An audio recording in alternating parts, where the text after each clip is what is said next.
জয় শ্রীরাম, জয় শ্রীরাম, জয় বাংলা, হিন্দুর বাচ্চা, জয় বাংলা, জয় বাংলা। রোহিঙ্গা পাকিস্তানি বলে তেড়ে গিয়েছিলেন, পাল্টা জয় বাংলা শুনে তড়িঘড়ি গাড়িতে উঠলেন শুভেন্দু।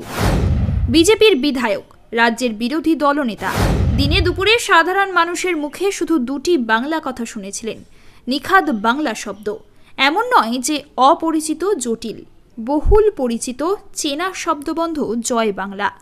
যেটুকু শুনেই যেভাবে মেজাজ হারালেন, অকথা কুকথা বললেন বাংলার মুখ্যমন্ত্রীর নামে পর্যন্ত, তেড়ে গেলেন সাধারণের দিকে। তাতে এক প্রকার তাজ্জব সকলে। কেউ কেউ প্রশ্ন তুলছেন, বাংলার ভিতরেও কি এবার বাংলায় বলার জন্য বিজেপির হাতে হেনস্থা হতে হবে সাধারণ মানুষকে? ভিডিও সোশ্যাল মিডিয়ায় ছড়িয়ে পড়েছে ব্যাপক হারে। রাজ্যের শাসক দলও সোশ্যাল মিডিয়ায় শুভেন্দুর এই আচরণ, জয় বাংলা শুনে খেপে যাওয়া এবং একটা সময় পর্যদুস্ত হয়ে গাড়িতে উঠে চলে যাওয়া শেয়ার করেছে।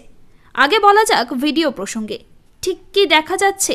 অল ইন্ডিয়া তৃণমূল কংগ্রেস তাদের সোশ্যাল মিডিয়া হ্যান্ডেলে শেয়ার করেছে একটি ভিডিও।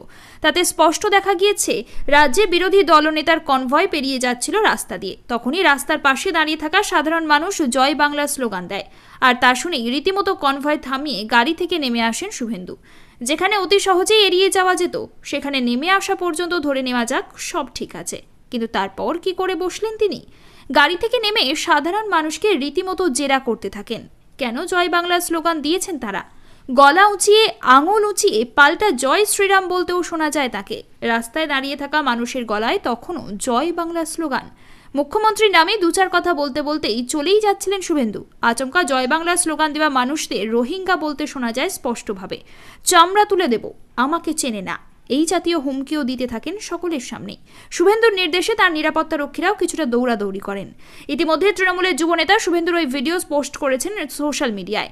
তাতে তিনি লিখেছেন, খ্যাপা মোষ শুভেন্দুকে দেখুন, নিজের মাতৃভাষার নামে জয়ধ্বনি যে সহ্য করতে পারে না, সে তো জাতির কুলাঙ্গার। তার উপর নিজের ব্যক্তিগত নিরাপত্তা রক্ষীদের লেলিয়ে দিচ্ছেন সাধারণ মানুষকে আক্রমণ করা যায়। শুভেন্দু অধিকারীর নিরাপত্তা রক্ষীরা কি রাজ্যের আইন শৃঙ্খলার দায়িত্ব নিয়েছেন? বিরোধী থাকাকালীন যদি এই তাদের মানসিক পরিস্থিতি আর উগ্রতার প্রকাশ হয়, ক্ষমতা এলে তো হেঁচকি তুললে লোকজনকে গুলি করে দেবে। তৃণমূলের পক্ষ থেকে ভিডিও শেয়ার করা হলেও মূলত এই ভিডিও উদ্বেগ বাড়াচ্ছে সাধারণদের মধ্যেও। কারণ খুব স্পষ্ট, সাম্প্রতিক সময়ে যেখানে রাজ্যের মুখ্যমন্ত্রী বারবার অভিযোগ করছেন দেশের নানা বিজেপি শাসিত রাজ্যে বাংলা বললেই বাংলাদেশি দাগিয়ে দেওয়া হচ্ছে, অকারণ হেনস্থা করা হচ্ছে, সেখানে যদি রাজ্যের মধ্যেই বাংলায় দাঁড়িয়ে বিজেপি নেতা দুটি বাংলা শব্দ শুনে এভাবে তেড়ে ফুঁড়ে যান সাধারণ মানুষের দিকে, তাহলে সুরক্ষা কোথায়? গত কয়েক মাসে দেশের একাধিক রাজ্যে স্রেফ বাংলায় কথা বলে বাংলাদেশি তকমা পেয়েছেন, অকারণে নানা হেনস্থার মুখোমুখি হয়েছেন। 21শে জুলাইয়ের মঞ্চ থেকে প্রতিবাদ কর্মসূচিও ঠিক করে দিয়েছিলেন তৃণমূল কংগ্রেস সুপ্রিমো বাংলার মুখ্যমন্ত্রী মমতা ব্যানার্জি। 28 জুলাই ভিন রাজ্যে একের পর এক বাংলাভাষী শ্রমিকদের উপর অত্যাচারের ঘটনা বন্ধ করতে তাদের রাজ্যে ফিরিয়ে আনার নির্দেশও দেন।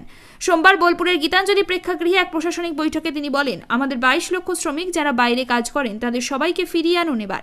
21 হোক বা 28শে জুলাই, মমতা কিন্তু একই সঙ্গে বারে বারে স্পষ্ট করেছেন তার উদ্বেগ বাঙালিদের উপর অত্যাচার নিয়ে। তার কিন্তু কোনোভাবেই অন্য ভাষাভাষীদের উপর আক্রোশ নেই। কিন্তু বিজেপি, শুভেন্দুর আচরণ কি আরও জলের মতো পরিষ্কার করে দিল না মমতার দীর্ঘদিনের অভিযোগকেই? 26-এর ভোটের আগে এই আচরণেই কি ব্যাকফুটে চলে যাচ্ছে না বিজেপি? প্রশ্ন আরও জোরালো করলেন বিরোধী দলনেতা নিজেই।